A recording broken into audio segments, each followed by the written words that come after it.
The first poem I'm going to do is a very important poem to me, purely because the timeless piece that seems, it always applies to my life, as much as it did then when I wrote it, and as it does now. So here goes. I waited, lonely. The lack of him a cold breeze, I waited like laundry left out to dry. With naive, childlike thoughts, I expected him home without the smallest of doubt. But the more I waited, the drier my soul became. The sour my love became, and the bitter my mentality fermented. As though in denial, I still washed my heart each morning of the poison that had crept in. Hung it out in the void that longed to be fulfilled by his presence. But the longer I waited, the drier my soul became. The sour of my love became, and the bitter my mentality fermented. My innocence paid no favor to the turmoil that already ate away at me. My fairy tale understanding of the world questioned its being, or rather, the lack of it, in my life, but still I waited lonely. Desperate, but hopeful. 14 years later, still waiting, and though I have grown, my heart still walks in the shoes that he left me wearing. My soul becoming drier, my love becoming sour, and my mentality fermenting bitterness. So I say I want nothing to do with him.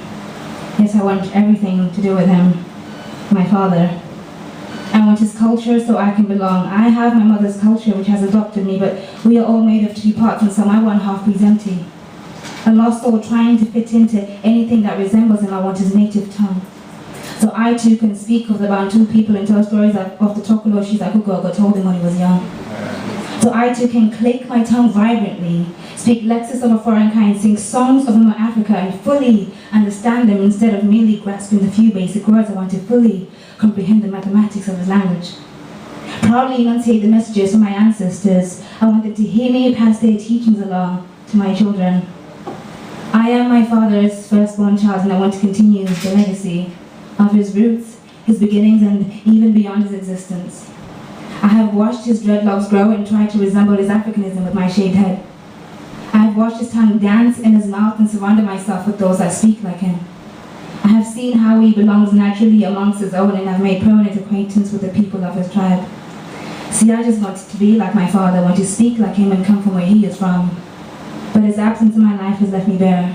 Vulnerable in this diverse world. I am now my mother's culture, yes, but I know not of the history of my father's people, or even the present existence of them.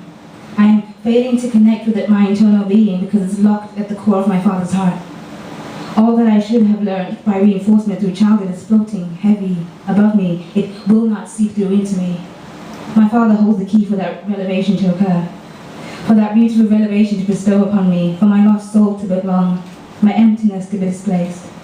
I am half full, yet also half empty.